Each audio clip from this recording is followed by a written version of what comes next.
Greetings, fellow armchair Imagineers. Tiki here.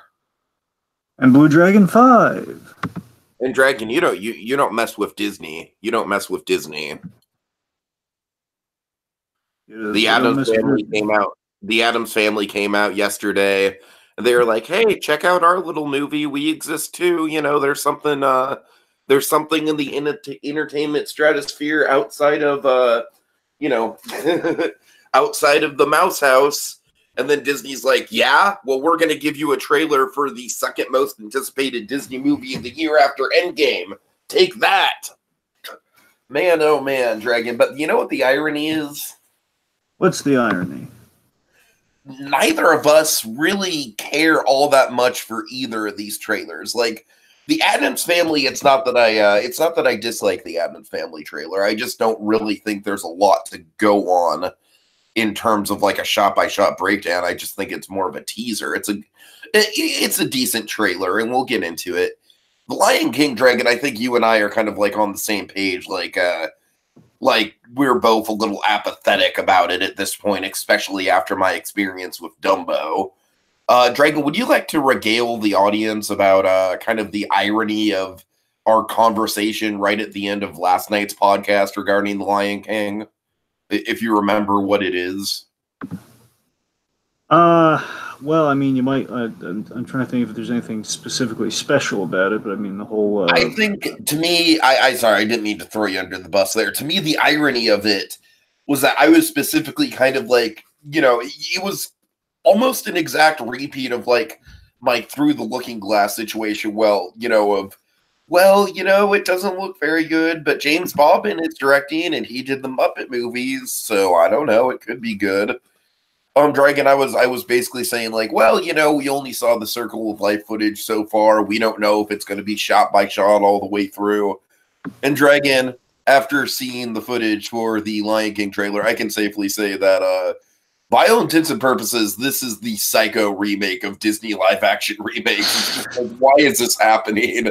Why?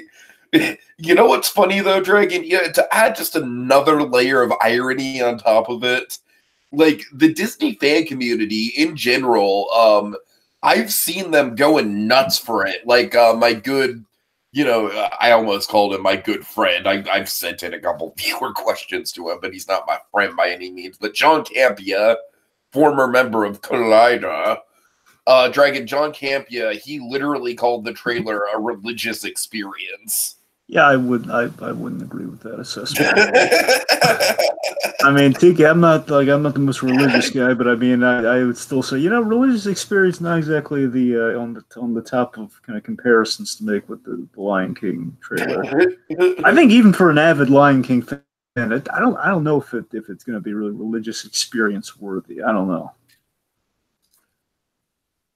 So I gotta say, Dragon, like I said, I'm a little less cynical about the Addams Family with that. I'm just kind of like, yeah, we'll see where it goes. I'm not really a huge Addams Family guy in terms of the IP, Dragon. I honestly, I've kind of always been a Munsters guy. I've kind of always been a Munsters loyalist. I know the Addams Family's been around a lot longer, but the Munsters is just kind of like more my the Munsters just kind of like exhibits this like 1960s surfer rock kitschy vibe that the Addams Family just doesn't really have.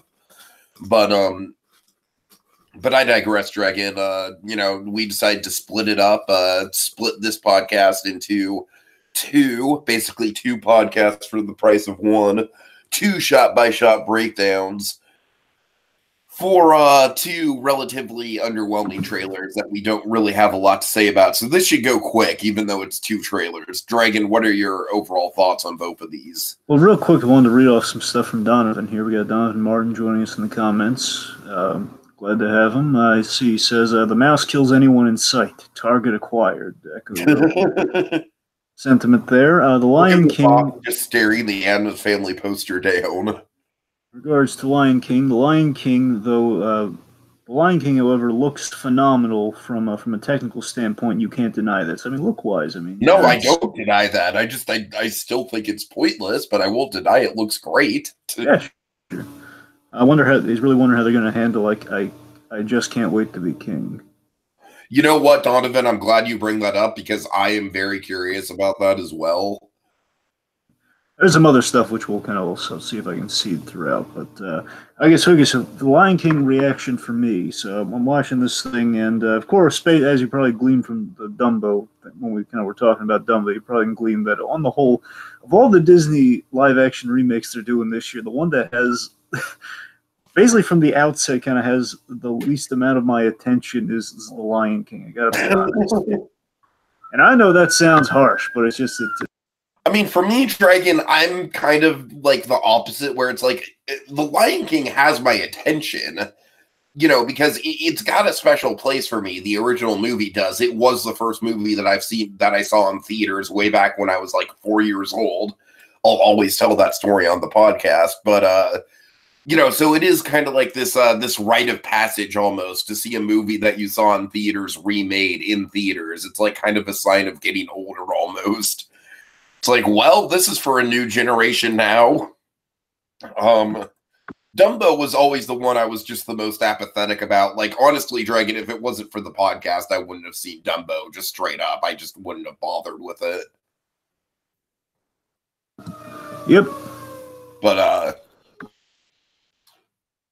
yeah, I don't know, like, The Lion King, it's like, I feel like at least there's, like, a factor of, like we said with I Just Can't Wait to Be King, like, how are they going to adapt it, you know? Like, there's at least kind of, like, a curiosity there. Like, it's definitely pointless because it's like there's obviously no way it's going to be in any way, shape, or form, you know, touchable compared to the original movie. And, like, that's just not going to happen, but I don't know. It's like, you know what, Dragon, have you seen Jeremy Johnson's video about this? About The Lion King? Yeah. Yeah. He basically called it an HD remaster. Yeah, that's not far off. So, That's not far off. That's not far off. And it's like, I got to tell you, it's like, I like the fact that it's like this really isn't technically even a real movie. I mean, obviously it's a real movie, but it's more of just like, hey, you know exactly what you're going to get, but it's going to be prettier, except it's not going to be prettier because the original animation is gorgeous and like the peak of hand-drawn animation is an art form, and this is just kind of more CGI. The CGI looks great. I mean, it does. I'm not going to argue with you there. Like, it looks better than it did in the Jungle Book. The environments look immersive. Dragon, the color palette is kind of my problem with The Lion King. And I've said this before, I'll say it again. I just feel like in terms of character design, and we'll get this with the trailers, we talk about Scar's character design. Character design goes a long way with these live action remakes, and frankly, I don't really think any of the live action remakes, besides maybe Cinderella, have been able to really fully capture the animation aesthetic in live action. I just think they all look off, and this is like no exception. I mean, I'm not saying that it doesn't look good. It looks good, but just stylistically, it just doesn't pop the same way the original does whatsoever. Right. So I mean, you know, to me on the whole, pretty much my thoughts on Lion King just as a whole has been, you know, to me, I think this trailer is kind of still like I'm waiting for the trailers to really dazzle me, and this one is kind of it you know, wasn't worse, but it wasn't really. Again, I'm not jazzed about it like everybody seems to be with this one. You know, to me this kind of proves my fear in that it's going to be like a clinical cash grab for Disney. You know, it's going to be kind of like a clinical cash grab for Disney. That's, you know, it's all about you know, it's basically we're using basically it's been kind of like put into play because of the success of Jungle Book, and we're going to end up doing another Beauty and the Beast. That's how I feel it's going to turn out. And again, it's going to make a lot of money. Sure, people are going to see it, no question. As Donovan has said, you know, very, very fervently, IMAX. You got to see this movie in IMAX, and I get the IMAX though, and I have no doubt that people are going to be packed to the rim, packed to the rafters to see this thing in IMAX. But that's what I'm saying. It's going to be like a Beauty and the Beast success, and that doesn't really do it for me. It's just, again, it's kind of what you said. It's going to be a Gus Van Sant Psycho remake where, yeah, it's in color, but Vince Vaughn's no Anthony Perkins. Yep. You know, I don't know how else to slice it, all right? It's just, So basically, I'm still very skeptical of the film, and my big takeaway from this is that again, it's definitely got a great cast. That's the main draw for me with this movie. If like eventually I'll check it out on the streaming service for sure. But I mean, it's got a great cast. I want to see how they kind of take on the roles. Yeah, it's got a good cast. It's just like I said, like to me, this trailer makes it very obvious that literally the movie is going to be shot by shot. That's the thing. So basically, all I get out of this is okay. We've got a great cast, and I'm not sure much. I'm not sure about much else.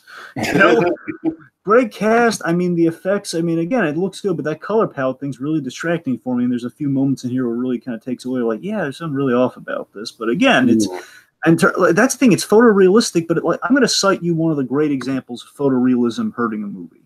Okay. Or at least, but that could have hurt. It didn't hurt the movie at all. But I'm saying that they had a moment where they could have been photorealistic. Of course, you probably know this, but Finding Nemo. During the making of Finding Nemo, there was this remarkable test where when they were figuring out like kind of how to do like a movie underwater with fish. Of course, they did an animation test that was amazing. They watched the documentary about undersea life and everything. Essentially, they used that as an animation test. They have the documentary footage.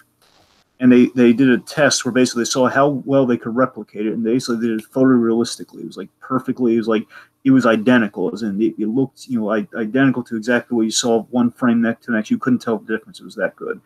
But of course, you have to get into like the process of animation, kind of what makes a character come alive, and of course that's kind of what gets the Finding Nemo we have today. But the fact of the matter is, what I'm getting at with all this, I know it's not exactly the same point of comparison. That's a fully animated movie, but the point is.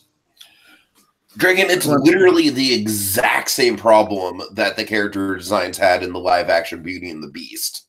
So yeah, there's a character design issue, but it's also just the fact of like, what's the photorealism will only get you so far. All right, photorealism will take kind of the magic out of the equation. And that's the thing. You need kind of the character, and again, that we already have like a masterpiece in front of us.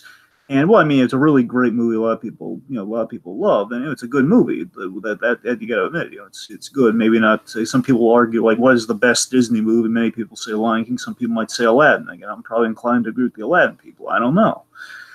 But The Lion King is much better than Aladdin. I mean, I like Aladdin a lot. Don't get me wrong. I like Aladdin a lot, but right. I mean, in regards to personal preference, then, right? Personal preference. I like Aladdin more. I like Lion King personally. I guess I'm not saying like in terms of artistry. I think the Lion King soars a lot. Oh, sure. In terms of artistry, yeah, fine. Artistry, yeah. Lion King. The point is, Lion King's a huge benchmark in terms of artistry, right? Yeah.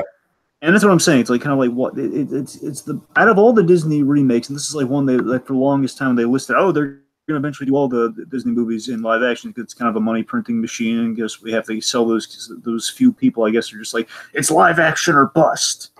And again, it kind of gets to the point where again, what's the point? It's a movie where it's talking lions. Do we really need to see that rendered in real life? I do feel like this movie is kind of like a weird benchmark in cinema where, Dragon, let me ask you this. Let me pose you a simple question about this movie, all right? I know we're going off a little long on this before getting into the trailer, but poor Addams Family is just sitting there like, hey, we exist too, right? But the Lion King. Do you feature? I'm sorry, one more time. Do you think that this movie has any chance at the Oscars of getting nominated for Best Animated Feature? That'll be strange. Because literally 100% of it is CGI. Yeah. I mean, like the only thing based on what Favre did with Jungle Book is maybe they actually went to Africa for the backgrounds, but that's about it. Yeah. I don't even think the backgrounds are real at all. I think based on the Jungle Book, I think all of it is CGI. Like, I don't think this is a situation like Dinosaur where they film the backgrounds. That's a fair point. I could be wrong. I'm just saying, based on the Jungle Book, like had for the most part was like they shot in the jungle. You know, at least they didn't shoot in the jungle. What I mean is they used physical sets for it. You know, so I don't know, but anyway, real quick. But you understand what I'm saying, though. It's an interesting kind of like weird middle ground here that we're getting, where it's like it's made to look exactly like a live action film, but literally nothing about it on a technical level is live action. Yeah, which is weird. Again, in itself, it's kind of it's a walking contradiction. Okay, real quick in the comments here. Donovan says, "Where can I see the test for Finding Nemo?" There's pretty sure it's just straightforward making of Finding Nemo. There was a document. It's like 25-minute documentaries on the DVD. You can probably find it on YouTube. I'm trying to think if it's there's that, and it might be on the visual commentary for Nemo as well. So I'm like check the 25-minute making of thing, then go to the visual commentary. If it's not, there's in one of those two, I can swear. Anyway, right across also he says, if they remake Finding Nemo in live action, I will go Super Saiyan. You know what's funny is that they really could make Finding Nemo in live action using said technology that you mentioned. And then again, it'd be like, what? And again, they were smart enough to realize like there'd be no point there. It's like, come on. Reagan, I'm waiting for them to dive into the live action Pixar well, man. That's when we know that Disney's gone too far. That's where I'm. You know me. That's where I'm gonna hit the. That's where I'm gonna. That's where I'm gonna. So, Dragon, Pixar wants to make it negativity because I know you're not crazy about Addams Family, but you liked it, okay, right? Here's the thing. I'm not as like against it or disinterested as I am with Lion King. With Addams Family, I want to like this. I really want to like this, and basically it seems faithful. It's again another great cast situation. I'm just not quite sold on it yet. I want to emphasize yet because I think this one might sell me the more I see of it. Because again, this one's like barely it's barely a trailer. It's a teaser, really. It's just kind of. It looks basically it's an adjustment thing. Here's the thing: I have to get used to the art style in CG because again, it is going with the original. Okay, you know what bugs me, Dragon? I'm going to go off on a little bit of a rant about this. I'm sorry, but if one more Addams Family nerd tells me like, oh well, that's how they looked in the original comics. I know that's how they looked in the original comics. I get that. That's not lost on me. I understand, but I'm sorry because I'm literally pointing out some people who may be watching. Hi, Monkey. I love you, but I'm not citing specifically you, Monkey. It's been a lot of people, but point being, Dragon. Like my big gripe with Addams Family is like, I get that they're faithful to the comics. I just don't think it looks great in CG animation. And that's the thing I'm trying to kind of get my mind around because again it's just kind of hard because again those work great as like those like kind of Sunday strips in the paper. That's kind of what their bread and butter. I mean again because in concept that looks good, but again if you do in 2D you might have a better shot. I don't know what it is. I don't know if it's just like in 2D it might work better or if it's just like as stills it works at its best. I don't know. I gotta get. I honestly think they would have been better going with a more unique art style that fit the medium better. You know what I mean? Yeah, something like that. I don't know. Like I gotta tell you, the two that really bother me, like I like Gomez, I like Morticia, Lurch is fine, Granny's fine, Pugsley's okay. Pugsley's like kind of like a different take on Pugsley. I'm really not feeling Fester or Wednesday. Honestly, they all look a little. I think, with the exception of Morticia, they all look a little off. But again, its design's just kind of rounded, and then that 3-dimensional thing, just something looks off about it, and it's just really. We'll break it down a little bit more when we get there. But let's just say it's a part of me when you bring up alternate styles of animating it. I got to be honest. It'd be a gutsy way to go, but if they did like kind of like a black and white, kind of like almost like a monster movie, like I don't know something. Well, now like either black and white or just maybe like the. Well, kind of like how Frankenweenie did it almost. Well, either like Frankenweenie or another way of going about it, if they want to be really kind of next level, maybe 2D, but you do like an ink style. Like basically, it's like all like kind of like splashed ink on the page. It kind of like oh, that'd be really bold. But that's what I'm saying. Like it'd be bold again. That probably wouldn't be that, but I would love it. That's what I'm saying. It would be like the weird Van Gogh animated movie that came out a while ago. It'd be really interesting to look at. That's kind of what I'm saying. Like, what if you kind of literally brought kind of the ink on the page of the comic of the comic strip to life in a way of animation that would kind of fit with kind of a black and white horror movie almost. But again, it'd be like literally ink like on the newsprint. You see, Dragon, I feel like the Peanuts movie. We need something like that. Round of doing that, you know what I mean? Yeah, we need something like that. But unfortunately, basically, it feels like Peanuts movie is the perfect comparison because what they're doing here is they're kind of trying to do what the Peanuts movie did, but something they're lacking all the little intricacies of what was special about. Exactly. Because Peanuts, they had the whole Schultz style down, like they studied it like there was no tomorrow. Like the whole like when a Peanuts character like, looks up, like the eyes turn to sixes or something, like little ups, little flourishes. This, I feel like it's like it just kind of starts and ends at the character design without really considering how it's going to look in 3D. Oh, Donovan points this out, and this also would have been a very interesting way to go with it as well. Tim Burton, according to Donovan, Tim Burton was supposed to make a stop motion of this, but it got canned way back in the. Oh wait, no, he might be. No, I think he might be. Wait, is he referring to Frankenweenie? Because that was wait. Tim Burton did Frankenweenie. Yes. I know he did Frankenweenie, but I'm trying to remember off the top of my head. Was Frankenweenie stop motion, or was it the animation style made it look like stop motion? Man, I want to say it was stop motion, but it might just be the animation. I think it was computer. I think you're right. I think It was computer animated, but it's been a while. That's why I'm kind of blanking on it, right? Because it had like the stop motion style down really nicely. Oh no, he says stop motion, so it looks like it was okay. It was stop motion. Okay. I can believe that. It was really good looking. Of course, now it's stop motion. You have some CG enhancement here and there for the stuff. It's just really difficult to do. So, but yeah, sure, stop motion. Point being, yeah, I mean, assuming it'd be cool if Donovan was suggesting something like Burton was going to do the Addams Family in stop motion. That would be awesome if that were the case, because I can imagine that might be. I could wrap my mind around that a little bit more than I think the CG. But bear in mind, the CG might either has to grow me or show me more of the Addams Family style. Bear in mind, with the Addams Family, for me, of course, I instantly go to the Addams Family movies because I love Raul Julia as Gomez. To me, I love that's my favorite thing about the Addams Family as a whole is Raul Julia's committed performances as Gomez Addams. I can't get enough of it. It's one of the great performances. It's the passion he brings to that. And of course, I gushed to that when we did it for Haunted Holiday Hijinks. But point being, so again, like I'll be the first to admit, like I'm familiar with the Addams Family, but I'm more familiar with the movies. And bear in mind, I've gone to this, like a bit of the comics, some of the animated show, and of course their Scooby-Doo appearance, stuff like that. Yeah, like I said, in terms of the sitcoms, I'm definitely way more into the Munsters than I was the Addams Family sitcom that aired around the same time. Sure. Also, the Addams Family musical might be the worst stage musical I've ever seen. Right. I really just that one really didn't sit well with me. Anyways. All right.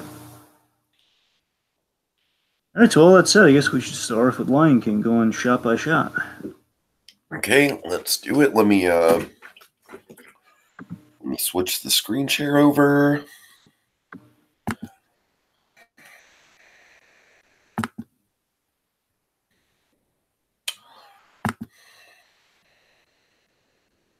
Yeah, shoot. Hold on. Sorry, 1 second. Something Donovan has said in regard to the trailer is when that Hans Zimmer score started playing over Mufasa's dialogue, I started crying. And generally what Donovan's getting at here is he's really in love with the Hans Zimmer score coming back. And of course, if they got someone else to do the score for the movie, it would have been completely off. And of course, it would have been an amateur's mistake. But I think we can agree on that, right? Bringing Hans Zimmer back is a smart move. Yeah, I mean, it's like, that's the thing. It is a well-edited trailer. The music choices are good. I mean, I don't know. I guess I don't know. It's a weird middle ground where it's like I didn't like Dumbo because Dumbo changed too much. I don't like this because it changes too little. You can't please me, Dragon. You can't please me. Yep. Anyways, all right. We're just to kind of gild the lily for something we're doing after this. We're going to talk a little bit about some Hunchback of Notre Dame stuff, but of course, to me, that's the logical one I've been waiting for, honestly, of all the remakes. Well, yeah, Hunchback of Notre Dame. That one I think we should have kind of done way before we do like the Lion King. I think the Lion King, just like again, that's pure cash. Lion King really should have been bottom of the barrel. Yeah, Lion King's one we're desperate. Hunchback's like that one kind of needs it, because again, you always have like the gargoyle effect where it's like, yeah, I mean, people love the movie, but then the gargoyles get in the way. So what if we did a version where the gargoyles don't quite get in the way? Or like they're not overly, I mean, not overly comedic. The point is like the gargoyles can work as like things in his head, like the old Victor Hugo kind of. Yeah. Anyway, yeah. Honestly, the one that I'm kind of like from a marketing standpoint, I'm surprised they haven't done yet is Snow White. Well, I mean, technically, there's the the Snow White. Again, I'm not saying that obviously it's not Disney. I But know there's Snow White and the Huntsman. I get that, but that's I'm saying I obviously think it might have discouraged them from just doing that one where it's like, hey, there's these other ones kind of in the market right now. Either they're waiting on it or what. I don't know. I mean, that's one where it's like I really like in the next 5 years, I'd be shocked if we didn't see one. Right. Okay. Anyways, so we're at the elephant graveyard. Let me close captioning on here. I'm still not. We're not seeing anything right now. What? You're not screen sharing right now. It's. Oh, my bad. Sorry.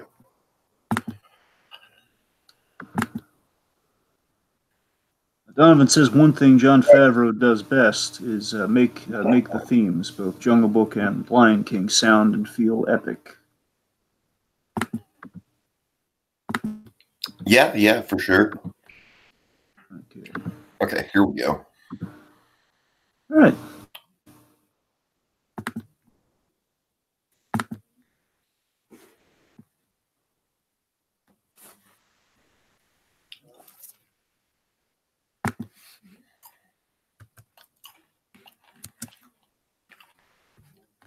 All right, so okay, what do we think of should you would tell it's Scar?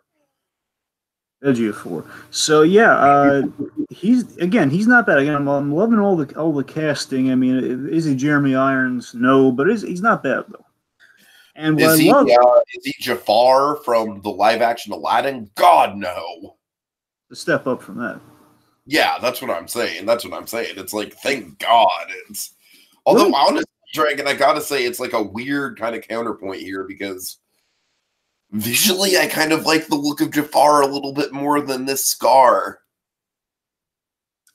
Yeah, there's something a little like like the performance of this Scar with the visual look of that Jafar, we would have a really good live action adaptation of a villain. Yeah, real quick, just to backtrack a little, one of the things I really did like with this trailer, the one bit I really do like, I love starting with "Life's not fair." I love starting with the "Life's not fair" speech, and it's basically what I like is what they're going for here. In contrast, if we have Scar saying "Life's not fair" opposed to Mufasa talking about the whole circle of life. So, I mean, again. In a gutsier movie, we might kind of have a bit of Scar. But again, I'm not going to say the movie might not be. Look, as far as the evidence suggests here, it's just going to go beat by beat what the original one has. But assuming they want to shake things up a little, again, I don't know. I'll give them the benefit of the doubt, I guess. Rumor has it that they might add a couple scenes from the Broadway show in just to pump the runtime up. I wouldn't be surprised if they did that, but like, what if we kind of had a little bit of Scar beforehand? Basically, we built in Scar a little bit more, a little bit differently, perhaps, and in doing so, kind of cool might be able to have a bit more of it. And that is Lion King 2, Simba's Pride.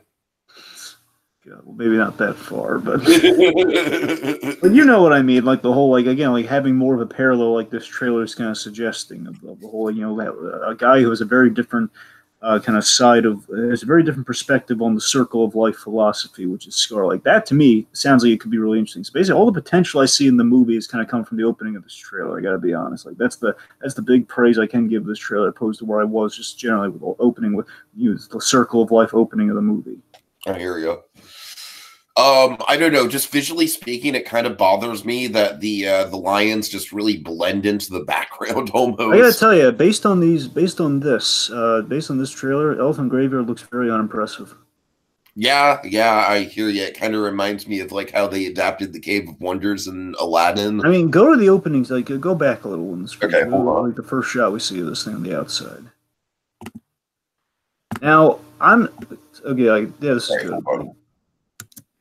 Yeah, okay, there we go. So basically, from what you can see, I think I'm going to blame it on the trailer here. It looks like it's just we have terrible either we have just terrible angles wall to wall of the elephant graveyard because usually elephant graveyard money shot is the giant elephant head. Oh. That elephant head with the rib cage. Right now, we're seeing a little bit of rib cage on the side, but the rest of it just looks like maybe some just piles of bones, I guess. But it's like it's like, where's the elephant of it all? It's like, where's more realistic, Dragon. I'm saying, like, even if when the whole thing pans up, it looks like it's just more like kind of more mountain ranges. Like, where's the graveyard? Where's the scary? It's just it's like someone dead in the foreground. That's about it. I hear you. I hear you. But I mean, yeah, I agree with you with the whole like the coloration thing. I'm just saying the setting basically it looks like everything near Pride Rock, Elephant Graveyard, etc. It's all like it just all looks very much the same. It's like where's the difference? Because I'm sure obviously we get like Timon and Pumbaa, then we're gonna explore other sides of things. When we get to Timon and Pumbaa, it'll be like, oh my god, color, that's not brown. I'm saying like it's gonna be really embarrassing if we get to the part of Lion King where hey everyone Scar botched things up and now everything looks all dead and sad. But if it's like that before, what's the difference gonna be? And Donovan's making the point. It doesn't come out till July. They could change anything. I think the Aladdin trailers are kind of a testament to this sort of thing. So. You're not wrong, but I don't know. I mean, July's kind of around the corner. I mean, it's not that much time compared to what we're getting now. And this is not a cheap movie to retouch. But I won't. Anything's possible. I'll give you that. And again, and Don's also made the point they're probably saving the gigantic elephant skull for the movie. And again, I'm not saying they're not. I'm just saying in this trailer they're not giving us any of that. And again, probably saving for the movie, sure, but it's just like. If you're just there's a lot of we're trying to recapture some nostalgia out with these trailers, but Elephant Graveyard, I don't know, kind of a biggie. I won't tell. Scar, the design is fine. I just think that the color on Scar is I get that they're trying to be more realistic with it, but I don't know. I think Scar looks too much like Mufasa. I don't think there's enough to distinguish him from Mufasa.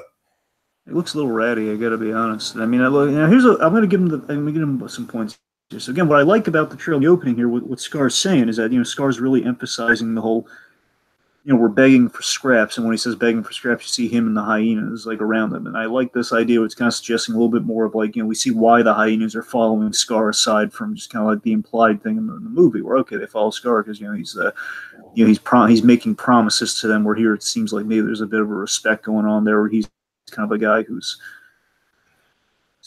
basically. I'm hoping that they're going to hit more of a class system with the Circle of Life philosophy. That's kind of what I hope they're, and that's how he kind of gets the hyenas on board. Like they're the ones who get screwed out of the Circle of Life philosophy, and Scar wants to change kind of the hierarchy of things. If they get into stuff like that, a little bit more of kind of an interesting kind of maybe kind of a African political, kind of like a lion, a Pride Rock political sort of thing, maybe. That could be interesting. There's this begging for scraps, but it kind of has me. And basically, a guy who's been begging for scraps in a visual way. So I think that's what they're going for with the design here. Like this guy's he's no well-fed king. He's the brother, kind of the ratty-looking brother. I think that's what they're going for, and that's why he just doesn't have that glorious black mane of hair he usually has. I mean, it's a little dark in back, but it just looks like it's been some rough years for Scar. I mean, the point is you look at this Scar and you look at the animated Scar. Again, bear in mind it's not a fair comparison because all the Lion King designs look better than any of the Lion King designs here, in my opinion. Yes, I completely agree. All of them. But again, that's not fair because again they're going for photorealism with it. So I mean, but still, photorealism. I mean, couldn't we get a healthier looking lion? Really? I don't know. All right. Honestly, the hyenas look okay. Hold on, let me go back to. Oh, and this is the shot I'm talking about, the whole begging for scrap shot here. I like the little twitch of the ears. And this, I gotta agree with Donovan Martin on here. Is the little details with the kind of the effects on here, like the little twitch of the ears when he says this and everything. They're all just there's something kind of neat and imposing about that. Kind of the unity around the little touches in the that's the thing I'm sure the movie's going to excel at. All the little real life animal things they can't quite capture in animation with the first one. That might be interesting. Mm-hmm. Little nuances, I'm sure.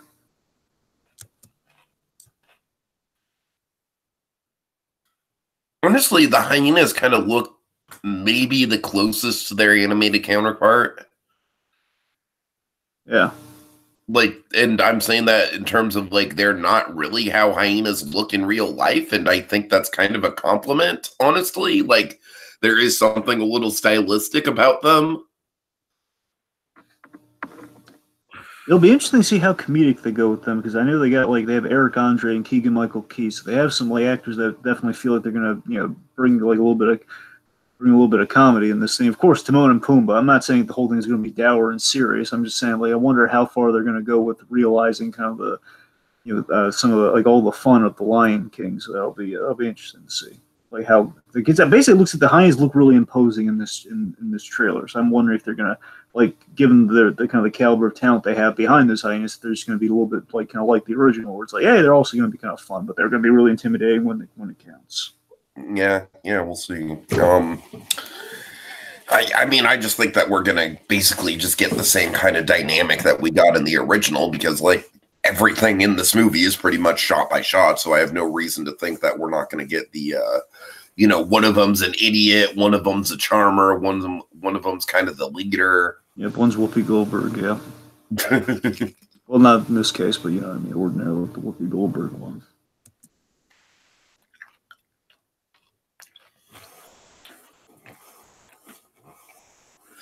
Okay, this to me was honestly my favorite shot in the trailer. Right, like all this Mufasa on the cliff stuff. I mean, it's like, yeah, it's shot by shot. I get that, but I just like to me this looks more straight out of the movie than anything else. I mean, this is the closest I got to kind of feeling what everybody else is feeling. I feel so numb to this trailer, with the exception of this moment. That I'm not saying it's like gobsmacking or anything, but it's like, yeah, it's kind of nice, It's like, yeah, that's kind of like after in the field there. It's got a nice, that warm glow there, looking over everything on the big old rock. It's kind of nice. Well, look, actual green dragon. Yeah, we got some color there, and of course, Don was also going to champion new baby Simba looks adorable. He does. There's Zazu. Yep. I don't think Zazu looks bad. I don't think it would have killed them to put a little blue in his design, but yeah, I'm with you there, the blue. But of course, I'm very looking forward to the hearing eventually, hearing how Zazu comes out, because it's John Oliver doing the voice, and that's perfect casting. Oh, I'm sorry, I had a bad experience with John Oliver voice acting in Wonder Park. They can't all be slam dunks, Tiki.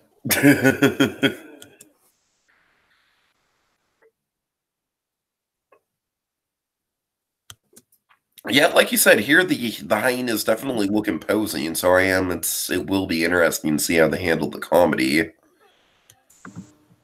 Hey, Zazu, what was it, like a toucan or something? Like, what was he? Oh, I don't think he's a toucan.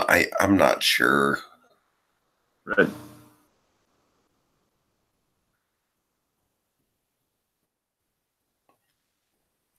So I gotta tell you, so look, I'm probably gonna be crucified for this. I gotta be honest.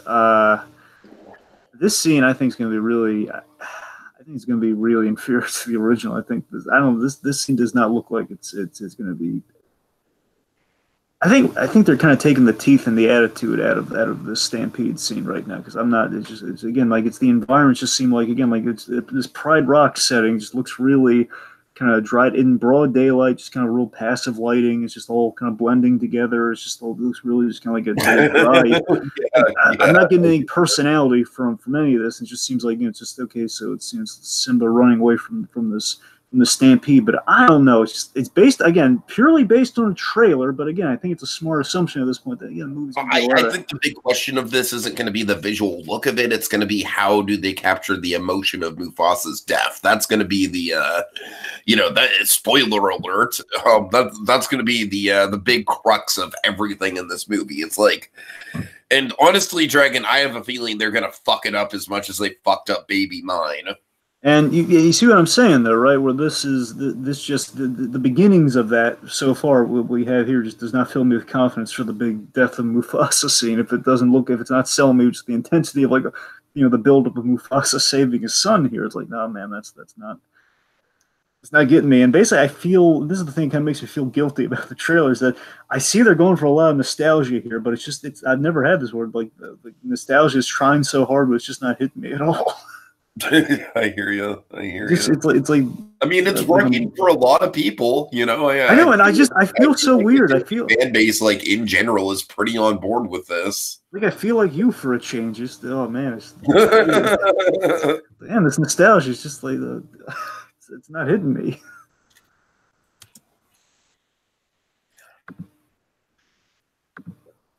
I do like this moment with Scar. I mean, obviously, again, we have to reemphasize with everything. It's shot by shot. It's literally the exact same lines, but I think the lines are delivered well. And again, if they build up the bond between, like, uncle and nephew a little differently, perhaps it could land a little harder, for sure.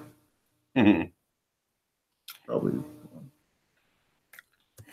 Okay, Rafiki is the character design that still bugs the shit out of me. However, I love the actor they got for Rafiki, though. Oh my goodness, they got. Let me make sure I get his name right. John Kanai, I think. John Connie or John Kanai. The guy who played T'Challa's father in Black Panther, King T'Chaka. I love that guy. He's doing the voice for Rafiki, so I think that's perfect casting.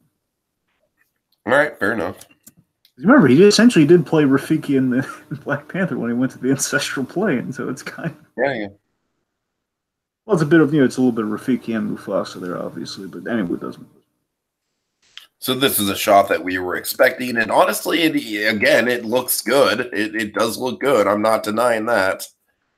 And again, I think it's another example. Like, this is close to getting nostalgic, but still, it's like, you know what? Actually, I'm just noticing that this shot is a little different because in the original, they have it where they're walking over the log next to the waterfall, and here it looks like they're transitioning to a variety of settings. Yeah, they're walking there essentially.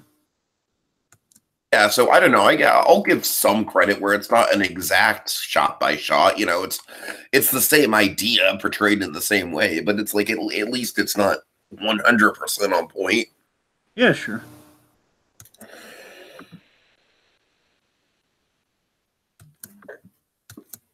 I gotta say, this was the moment where I was just like really like. Go ahead. A real quick correction: just when I was talking about Rafiki and John Connie doing the voice for that, what I meant, and what Dominic called me on here, is a motion capture. I mean, yes, it's an involved performance, but he's also doing the voice as well as they're doing motion capture and stuff, and that's for sure. Mm-hmm. Anyway. I don't know. I kind of have to just. I can't buy these CG lions falling in Love Dragon. This is where the illusion just kind of falls apart for me. Now you know me. My least favorite part of the Lion King involves Nala. So this is, I'm surprised. Given how this trailer ends, you know how I'm going to feel about that. Oh yeah.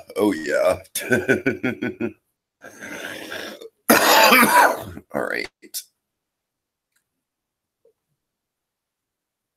And then look here, I did most of this stuff in the original trailer. That looks good though when he's just doing the. It does. That still looks good, but right. Doesn't look as good as the original. We have like the final shot there, where he's just kind of roaring off. And what's funny is I looked into this just to be sure. With the Pride Rock, I might want to stop it here for a second. So with the Pride Rock shot, it kind of occurred to me, you know what? I'm going to go back. I'm going to look at the 1994 trailer for The Lion King. Just see, like, how much of this did they just, lift from the original trailer to? I just want to see.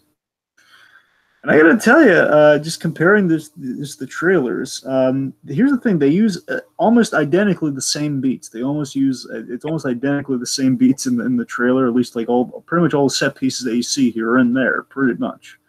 Uh-huh. And I'm just wondering, like, okay, what is not? I'm trying to like figure out why am I not feeling everybody's feeling on this? And I gotta tell you, this could sound really harsh, but again, they're using the same beats. So in theory, it's like if you look at like kind of the science of it all, there, it's like again we're recreating the same beats and everything. And of course, the whole shot by shot thing. It's like why is this not clicking? And I gotta tell you, I feel that trailer was really direct, and that was just going to sell in terms of like this is going to be a Lion King for potentially could be at least what they're going for here. It's going to be a Lion King for a new generation, so people could watch this without watching the original. That's an idea. Of course, it's going to be marketed to everybody, especially people who've seen the original. But fact of the matter is that's what Disney is, again, hence the cash grab it all. You have to be able to sell this to people who haven't seen it before, especially the kids, the next generation. Right. And I feel the differences in how they marketed the original before it's like it had been out and everything. Is when you watch like the original trailer, it's like, okay, they're very direct and it's selling you on the premise. We're okay. You have this this cub who's going to be king, and he's kind of being cast out for a reason that we don't know. Of course, they won't spoil it in the trailer, but if he's being cast out for some reason, he runs into Timon and Pumbaa. Those are your beats. And, of course, he returns to basically doing the Pride Rock shot and everything there. So all of that's there, but it's being direct and it has a narrator and stuff. But even if he took the narrator out, it's just pretty direct, like boom, boom, boom. And there's dialogue in it. And you have dialogue here, but it's just kind of like we're kind of going over the speeches in a few places here. But that's the thing. I feel that we're just trying. I think they're just trying too hard with the show. They're trying too hard for a story that almost everybody knows. But even for the people who don't know, I just feel they're trying to be a little pretentious with it. And that's the harsh thing I'm worried about here, because doesn't the trailer feel like a smidge pretentious to you, just a little? I don't necessarily think I'd use the word pretentious. To me, I'm like, honestly, I can't say pretentious, because pretentious would imply that there's some sort of artistry there. Like there's some sort of like, I think they're, you just don't get it. Like this isn't deep. Like you're not deep enough to understand this. Like that's what I think of when I think of pretentious. Well, sure. And that's what I'm saying. I think they're just trying to be a little, I guess when you put it, here's the thing. So I think they're acting like stuff we've seen before is new and inventive, and that's the thing. That's what I feel like they're trying to sell the art. I honestly don't get that sense. I literally just get the sense there. It's like, Dragon, this is like, to me, like the ultimate case of member berries. Oh, sure. That's what I'm saying. I feel like you and I are like the characters on South Park, where it's like, stop eating the member berries. It's not healthy for you. But that's what I'm saying to you. I think they're just trying to sell the member berries, as it were. I think they're just trying to sell it as member berries. What? I said wholesale member berries. I think they're just selling. That's what I'm saying. I think they're selling it like it's the. They're selling it literally using the same shots that have been like the original trailers and stuff, and just basically using all these. They're throwing these things at us and kind of spinning it like it's the first time, but they're not just. I don't know. I don't think making much sense. And Armand is trying to sell us member berries. Sure. Okay, maybe pretentious is not the correct word in there bring that up, but I don't know. Something just feel again something. There's a reason this isn't clicking, but I can't quite put my finger on it. But Dragon. Yeah. It's got Seth Rogen. It's got Seth Rogen, Dragon. Sure. Especially Timon and Pumbaa singing my least favorite part of The Lion King. That's literally your least favorite part of the whole thing. Yeah. Oh God.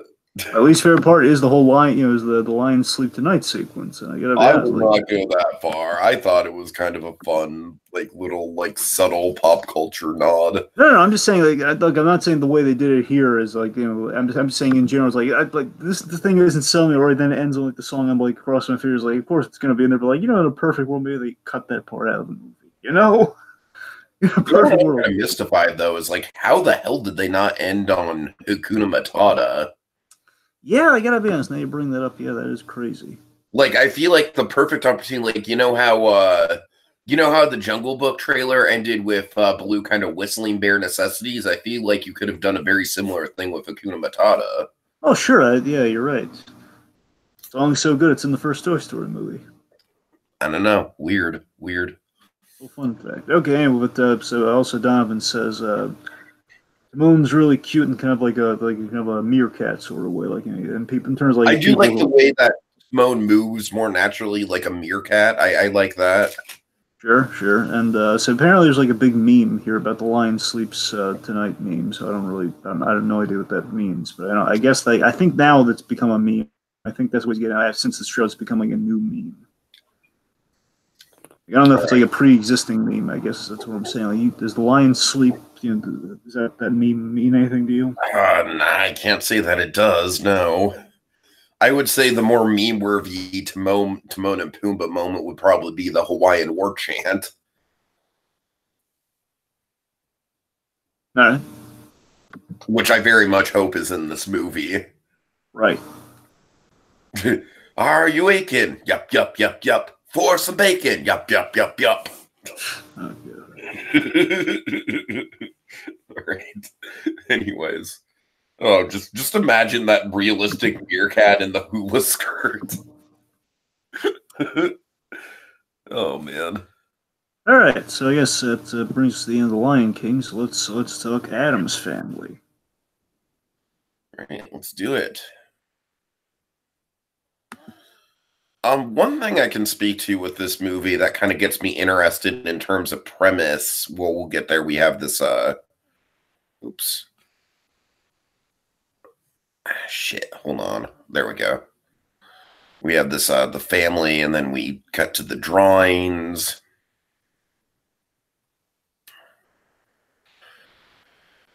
And then here's what's interesting, Dragon. We have this like I feel like this movie is going to be kind of like the Addams Family origin story of them inheriting the house for the first time. That's possible. I found out what the plot's going to be for the movie, though. The plot is you can see there's one shot of it you can kind of see in the trailer, which I guess we'll get to. But apparently the plot is someone wants to make a reality show of the Addams Family. Really? That's what they're going with? Well, I'll point out the shot, but essentially people PTV. I guess they really love that Pataki's idea. The whole spin-off idea. No, seriously, no. They see in one shot a little bit later on with the spiders. You can see like this camera crew inside. They kind of follow them around. That's the idea. They're trying to do a reality show based on the Addams Family. Apparently, that's what the official premise, the official synopsis says. And you can kind of see in that one shot. So unless they make like a really last-minute change, I think they're stuck with that.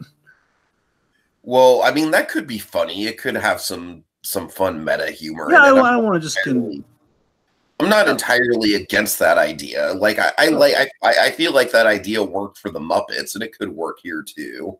Sure. Now I wonder if perhaps it's almost gonna be like I don't know, like a House Hunters or like the show with the one where they move the bus, the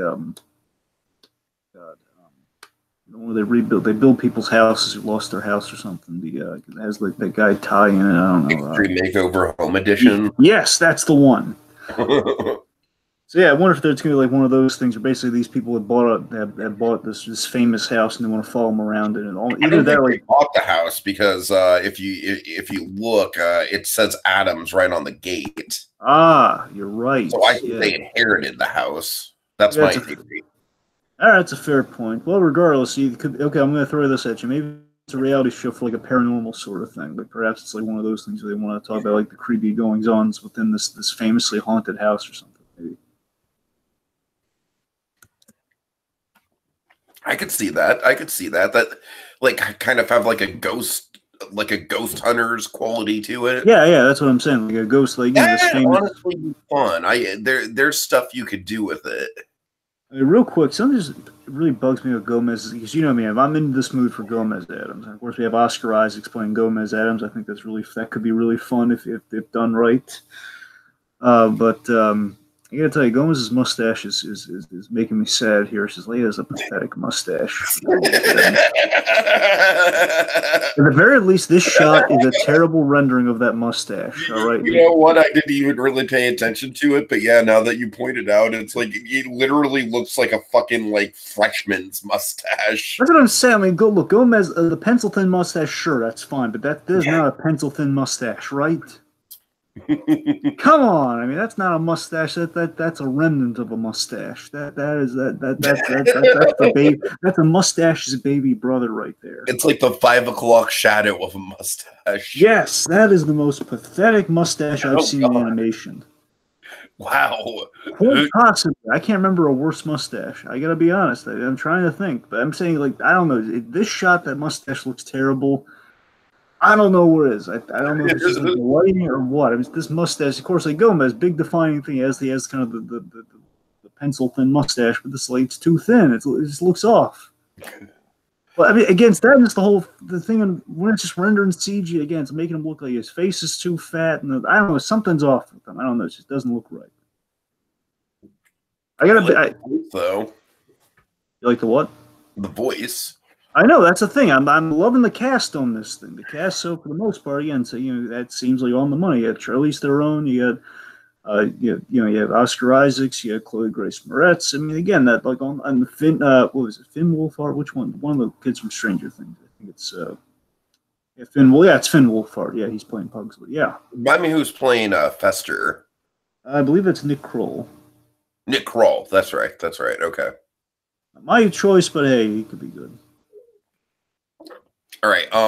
Honestly, though, more like I'm not like a huge fan of the. And again, I'm sorry. It's like I'm aware that they're the original comic book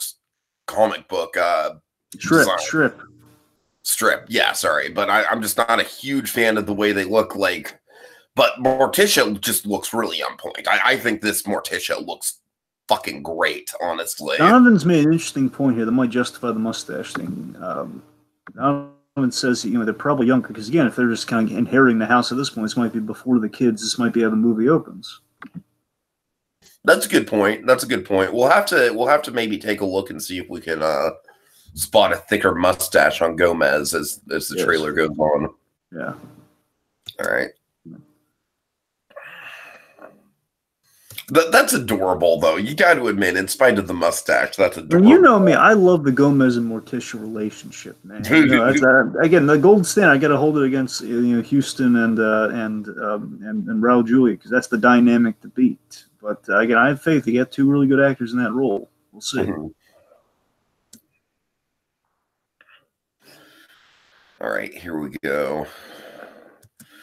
I mean, this is kind of like the original, like, sort of dark, macabre humor that the Addams Family is known for. So now this, again, it's a little squished right now, but I think that's better. That seems to be a better mustache. Oh, yeah, you're right. It does look like a thicker mustache. Plus, he's wearing the suit now. Before he wasn't wearing, like, I don't know. But again, bear in mind, Gomez. I think Donovan might have a point with the flashback thing. Yeah, I think Donovan's on point. Thank you, Donovan, putting our mustache fears aside, it would seem. Yeah, look at that. That's a lot thicker. Yeah, that's a mustache there, buddy. That's a mustache. You see that, Ben McKenzie? That's what a mustache looks like. Mustache 101 with Ben McKenzie. Is Ben McKenzie in school while they bring the teacher in afterwards? Okay. Must school me in the ways of the mustache. Just kind of like we have like kind of a teacher with like this luxurious mustache, and he's just got like this pointers. Okay, let's go through all. There's the handlebar. Okay, there's the pencil thin. There's the just going down the list. All right, so Wednesday again. It's like I like the voice, but goddamn, that design does not translate well into 3D animation. Real quick, at all. I was asking what do you think they're doing with the Vice thing? So what do you think? Honestly, I really do think it's just straight up Morticia and Gomez have a kinky sex life. Yeah, it's going to be interesting to see how much. That's simple because that's in character with how those characters are. It's going to be very interesting to see how much they can get away with that in this movie. Yeah. But I agree with you. Again, so off. It looks so off. And again, folks, just the comment Tiggy's point from earlier on here. Again, folks, it's not just the fact that yes, faithful, but still there's faithful, and then there's how it transfers into CG. Unless you have like a specific special style down packed. If you can't just take those designs and render them in CG without having a little bit more thought put into it. Again, I don't want to just condemn the thing because again. Part of me, part of me thinks just got to get used to. Another part of me thinks maybe we're just not seeing enough of the style because it's pretty much like a little beat by beat. It's like a little introduction. Wednesday is the only one that really bothers me, honestly. I feel like I can get used to the other ones, except maybe Fester will get there. But Wednesday is the one where it just really like. It's too thin. That head is way too long. It like there's some real uncanny valleyness going on with this design. Yeah, there's something off. All right. Of course, we have a clever reference. This is definitely probably the highlight of the trailer for most people. Yep, Pennywise joke here, says Donovan. Of course, that's very true. And Donovan, look, Donovan, I get what you're saying here. Is they have a chance to change Wednesday. Wait, they can change Wednesday. They have a while. Yes, they have a while. I mean, you gotta remember though, if that's a fixed character design, we're seeing a bunch of shots here. There's only so much you can do, and it's coming out in October. You gotta remember they work on these things a few years in advance. So there's the question of how much change. I don't really hear any sort of outcry about Wednesday's design. I think you and I are both kind of in the minority. I think the majority of people kind of love this trailer and love the fact that the designs are so accurate. I think you and I are kind of the only ones where it's it could be maybe maybe could have taken a couple pointers from the Peanuts movie when it comes to the designs. I don't know, Dragon. But yeah, regardless, I don't think they're going to change them. I don't think they need to change them. I really do think it's just something we have to get used to. But sure. All right. Anyway, so you said that there's little cameras attached to these spiders? Because I can't. Well, no. Okay, just let the thing play for a bit here. So okay. The spiders, and when we get to the wide shot, you see it. Right here. Stop. See those folks still? Okay, yeah, right there. Okay, they're in the wine cellar or something, and we have those folks with the. I thought you meant that the spiders literally all had tiny cameras on their backs. It's not Ant-Man with spiders, Steve. That would have been a creative way to do it. That would have been the spider camera crew. I would have been down for that.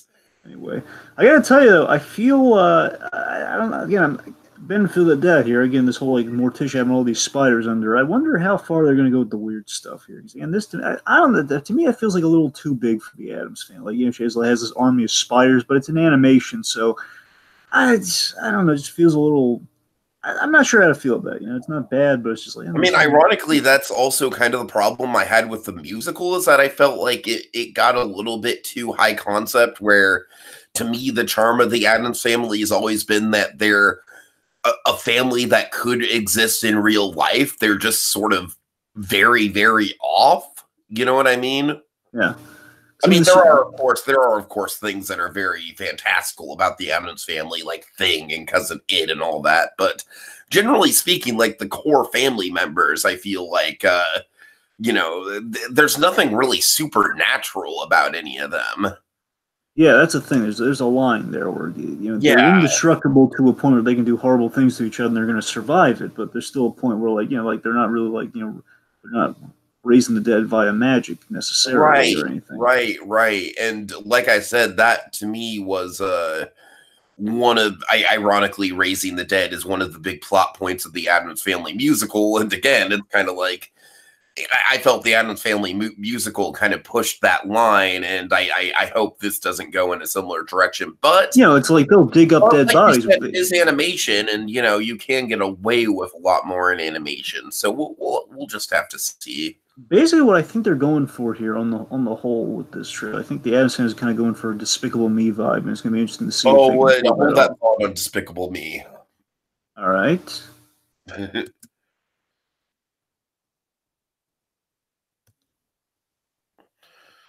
Yeah, you know what I think my problem with Wednesday is? She looks like a Dr. Seuss character. Yeah, she looks. There's something kind of or something like that. I don't think she has the creepiness factor. She doesn't look creepy at all. She looks very she looks like a pop doll or something. You know what I mean? She looks like a pop figure. Okay, well, two things. One, not Funko Pop, but one of the other lines within the Funko series, sure. But one of the Funko vinyls, I think, is what you're looking or something like that. Yeah. Anyway, no, but here's the thing. It's funny. It's gonna be kind of a little head trip here. If you look at this shot here, Wednesday, she honestly, what she looks like is what her doll would look like with a head on. Oh God! and of course she has kind of, I believe it's supposed to be a headless version of Pugsley that she's practicing on. I think that's what yeah. But regardless, you could say maybe it's kind of a full body version of her doll. Perhaps. Oh man, I don't know. Okay, Lurch does look fantastic. I'll admit that. I think Lurch's design is very on point. I think he kind of needs a manicure, but yeah. Okay, but also, okay, so go back to the thing. I want to see thing for a second. Something I really liked about something I really like about Thing's design is they gave him a wristwatch, which is kind of completely pointless for him, but it looks cool. It is completely pointless, but yeah. Hey, mustache. There's a mustache. Oh, hold on. Let me go back. Proof in the pudding. Mustache. Oh yeah, there we go. Yeah. Yeah, That's you what see? I'm talking about. Oh, she says looks like Wendy. I think it means Cindy, who from the Grinch. Yeah, exactly. Pugsley, I do kind of think this design is interesting on Pugsley because he's very I feel like the proportions on Pugsley aren't like what we normally see with his character. Right. Of course, this right here is probably the most Gomez Addams gag in the whole thing, where Gomez is all about kind of like destroying things like models and stuff in games, and like this whole "you sunk my battleship" gag is pretty funny. Mm-hmm. Hey, look, it's Gru. Okay, come on, he does not look like Gru. Oh, he looks exactly like Gru. He does not look like Gru. Yes, he does. He looks far worse than Gru. All right, he does not look like Gru. All right, he looks far worse than Gru, but he resembles Gru. The baldness, the pointy nose. It's not even a pointy nose; it's a round nose. All right, regardless, I think Fester's design, like, even worse than Wednesday's. Just, I don't know, man. I'm just not feeling it at all. Yeah, it doesn't look it's really off. Yeah, basically, of all the designs, I think Fester's looks the cheapest. I gotta be honest. Fester and Wednesday look like the cheapest design. Yeah, yeah. Like I said, I can really get behind all the others. I really can. I'm sure this movie's. Go ahead. This movie's on a budget because it's not one of the major studios, from what I understand. It's not one of the major. MGM, and MGM, yes, right now is not one of the major studios. Well, MGM for animation, which I mean, I'm trying to think the last time MGM's done animation, which I can think of. Oh God, it's been a while. It was like an MGM movie, but it wasn't. It was, I'm thinking like Cats Don't Dance, but that couldn't have been MGM. Right. They made fun of MGM. That's what I'm thinking. It was like Warner's that did Cats Don't Dance. I'm pretty sure it was Warner Brothers that did that one. Anyway, point being. Again, this is definitely so. Basically, we might be expecting a little too much, but by the same token, it's the Addams Family, so I don't know. There's a bit of cachet with that name, but it's still like, I think we're going to get a lot of kind of a discount Despicable Me look. Basically, what I think we're going to get on the most part of this movie in terms of animation. I think the reason maybe again, I'm giving the benefit of the doubt, assuming that we have to get used to the designs here, but on the off chance, maybe just the designs aren't going to look right. Maybe we just have to make peace with it. They just are not going to look right. It could be like kind of the animation principle would be like it's going to be like the side characters in the Despicable Me movie, not your main characters, but all your weird looking, funky looking side characters like at the start of Despicable Me. Right. That's kind of the vibe I get majorly from Fester and Wednesday, but especially Fester. Here, look at him. I mean, yeah, it's All right. You sunk my battleship. Which, by the way, that's the lamest line in the trailer, I think. Again, I like the whole Gomez blowing stuff up in models and stuff. That's kind of like that. I just like that "you sunk my battleship" is kind of just like a needless, like dated pop culture reference that doesn't really have anything to do with Fester's character. All right. Cynical Tiki, as always. I'm very in character tonight. Okay, this guy was really funny though.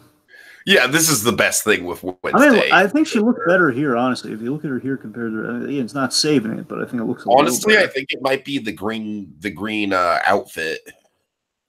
Oh, I think her eyes look a lot better than they did before, like on the head. Could be. This is the bit that kills me here. It's just thanks for trying Ichabod. The fact she named the tree Ichabod just cracks me up. I don't know why. It's just funny. All right, and that's the trailer. All right. So, Dragon, let me go back to our root image really quick, and we will. Excuse me. We will round it off. Donovan also points out one last thing on the Addams Family thing here. He points out that her braids are nooses, which is also kind of cool. I gotta admit, the whole That's idea fun. of, it was like the little things, Uh-huh. Right. Final thoughts, Dragon.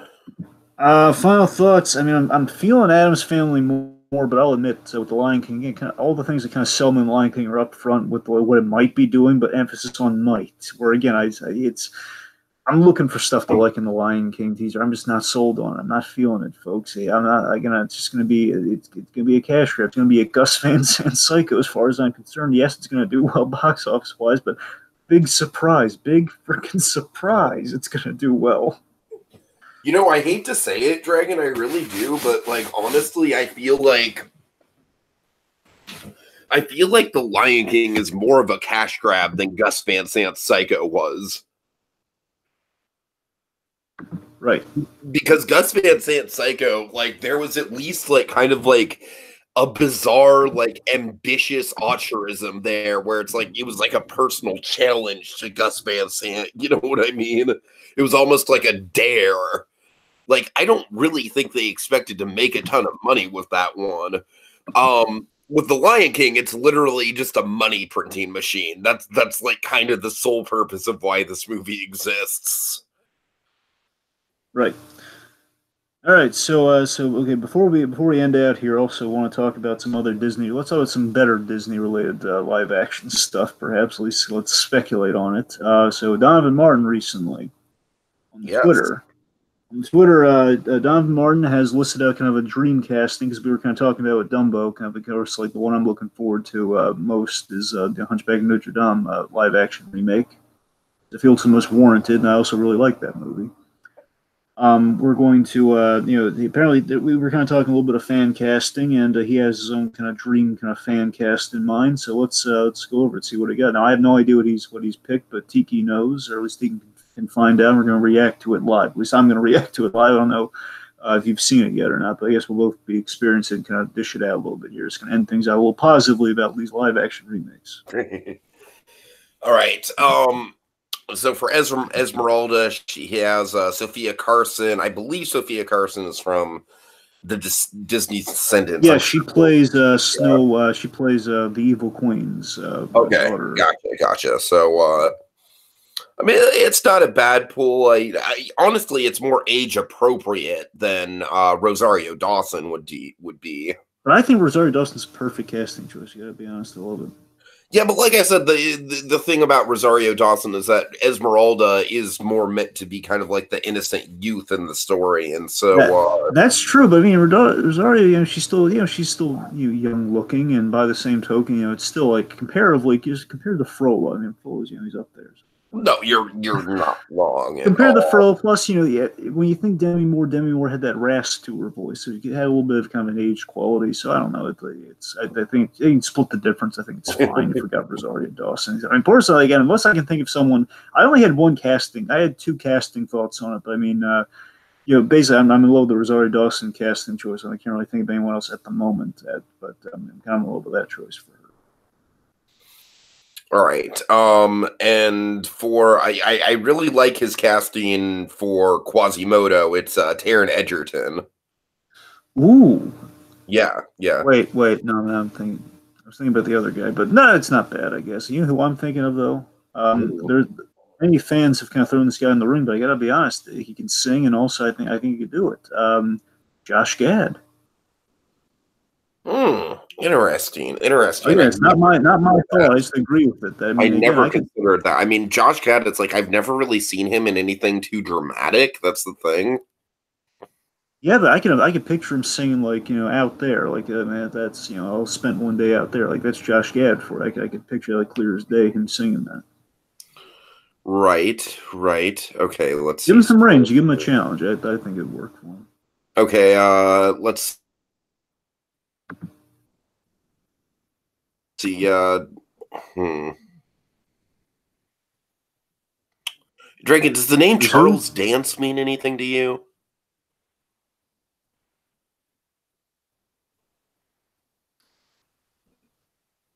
Hello?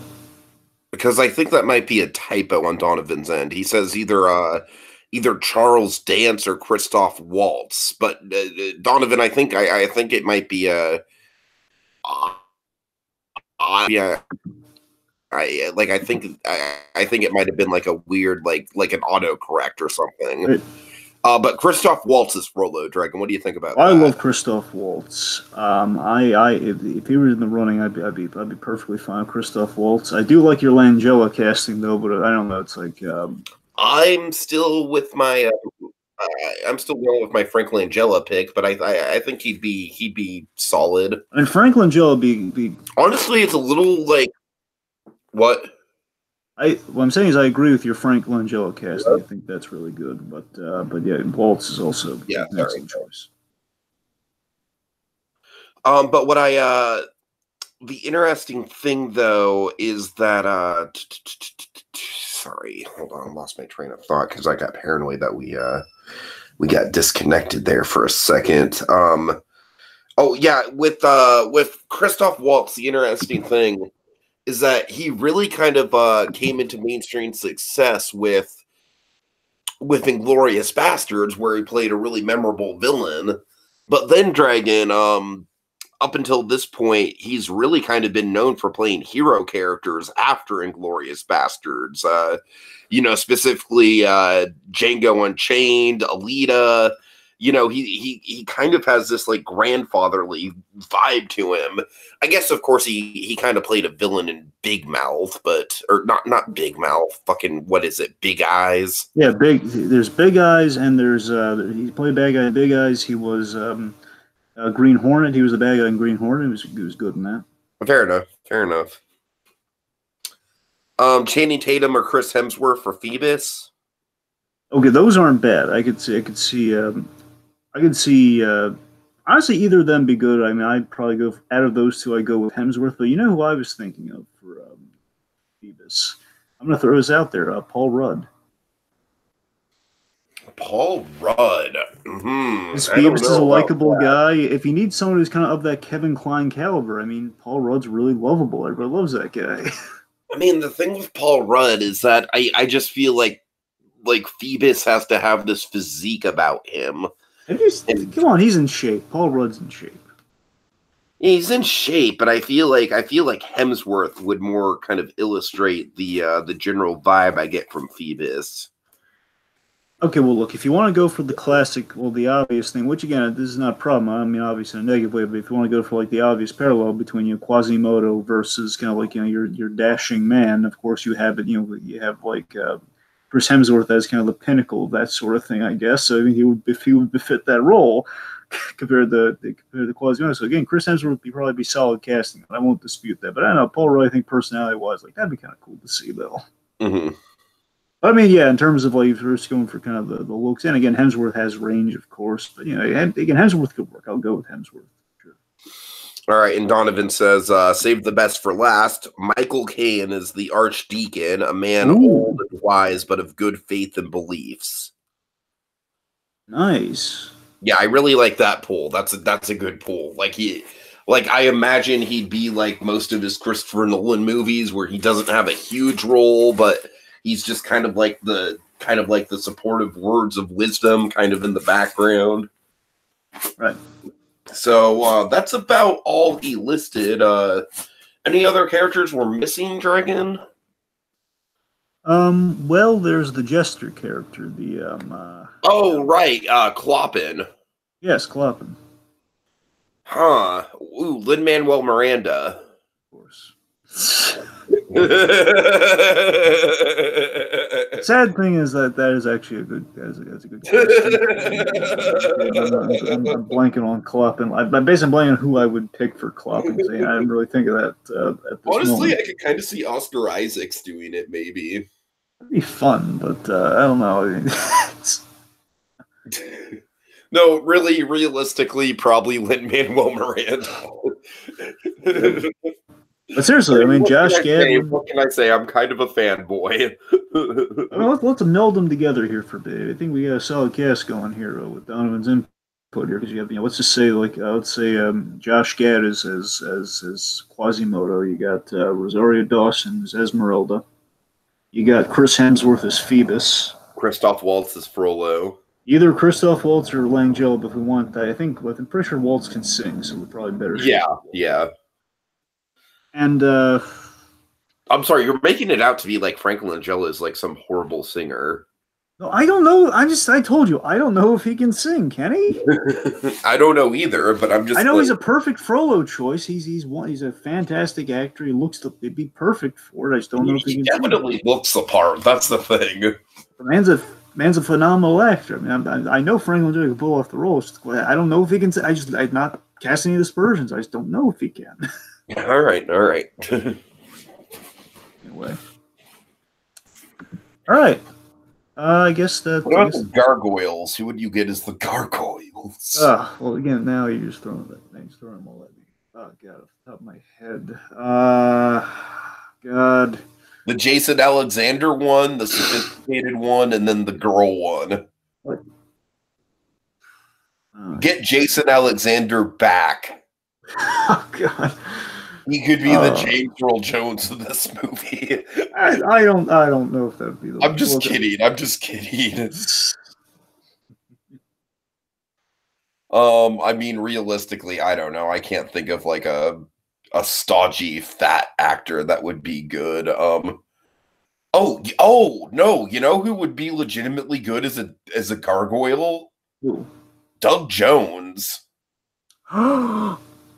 Yes. Right? Yes. There we go. There's a reason I brought up the gargoyles. Wait, okay, there's only one. Oh, man, now you got me thinking of something. Here's the thing. So, Doug Jones but here's the thing. It's going to be, so I'm going back to what happened with the Hellboy movies here, because you have Doug Jones. Oh, by the way, the Hellboy movies, 11% on Rotten Tomatoes. Way to just bring the mood down. But. I'm sorry, I'm just 11%. Anyway, thanks for just harshing my buzz before I even see the movie. Anyway, what was I? All right. So here's the thing. Another excellent choice for like the kind of the stuffy gargoyle would be David Hyde Pierce, who of course was, he originally voiced Abe Sapien, and then of course they referred back to Doug Jones. So honestly, either of them would be good, but I don't want to screw Doug Jones out of another job. But David Hyde Pierce. David Hyde Pierce voiced the original one? Yeah, he was the original Abe Sapien, but Doug Jones. No, I'm saying literally wasn't David Hyde Pierce a sophisticated gargoyle in the original Hunchback? No, he wasn't. Who was it? I don't know I know it wasn't David Hyde Pierce. Okay. Anyway, yeah. All right. Well, anyways, that's our casting pool with the help of Donovan Martin. Thank you, Donovan. I think that's about it. What if they remade a Goofy movie? That would be terrifying. Yes, that would. They'd never get away with it. My God, that'd be there's some things you just can't do in this. A live action power line. I want to look up and see if there's any fan art of what a live action power line would look like. Says Don Martin responds with "Burn it with fire." All right. And on that note, thank you so much for watching, guys. It's been fun. We'll definitely be watching Addams Family. I'll definitely be watching Lion King. We'll cover Lion King one way or another. I know you're going to wait for streaming on that, right? Yeah, I'm going to wait for streaming on Lion King. But look, I'm going to make no promises with Addams Family. I got to still be sold in the trailers with Addams Family before I commit to seeing. Well, yeah, but I know for a fact that Monkey's going to be seeing that movie, so I'll be covering that either way. Oh, sure. No, yeah, of course. Yeah, so. All right. Well, thank you guys for watching, and have a good night. See you later. You bet.